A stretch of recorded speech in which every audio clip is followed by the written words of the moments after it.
Welcome to the EA Sports 2010 FIFA World Cup penalty kick taking basics tutorial. Let's go over everything you need to know to be a prolific scorer from the penalty spot. The two most important decisions you will need to make as you prepare for a penalty kick are where you want to place your shot and how much power you want to get behind it. First, let's take a look at the power. To power up a shot and start the run-up, press and hold the circle button. The faster your shot is, the more difficult it will be for the goalkeeper to read the trajectory and react to the shot. Fast shots also have the advantage of making it harder for the goalkeeper to keep the ball out of the net, even if they manage to get a hand on it.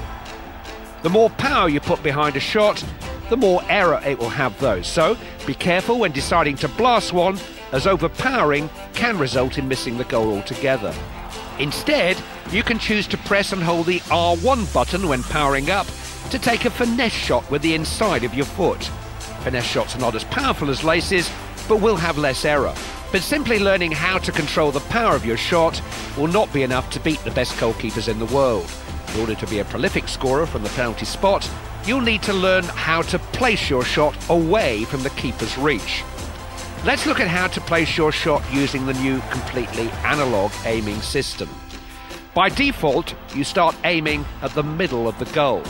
From the moment you press the circle button to start powering up for a shot, you can hold the left stick to move the aim anywhere inside the goal.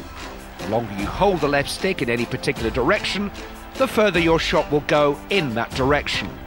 Be careful with how long you hold the left stick, as letting go too soon will result in a shot closer to the middle of the goal, and holding it for too long will cause you to miss the goal altogether. Make sure you practice some penalties by going into practice mode before going into a match. You will be able to toggle the aiming system on and off by pressing the L2 button.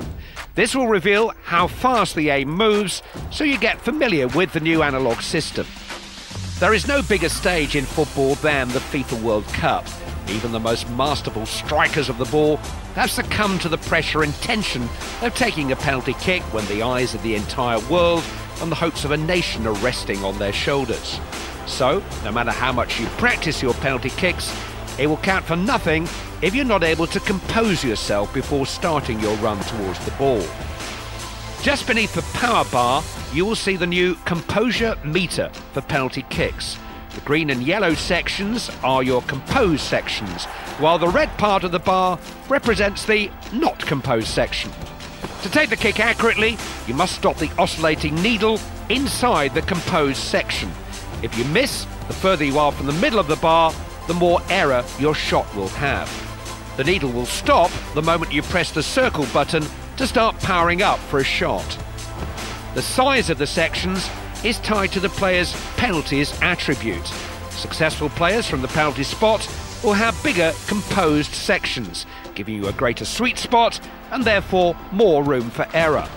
The speed of the needle will depend on a variety of factors, including game difficulty, how critical the penalty is, and how far into the tournament you've gone.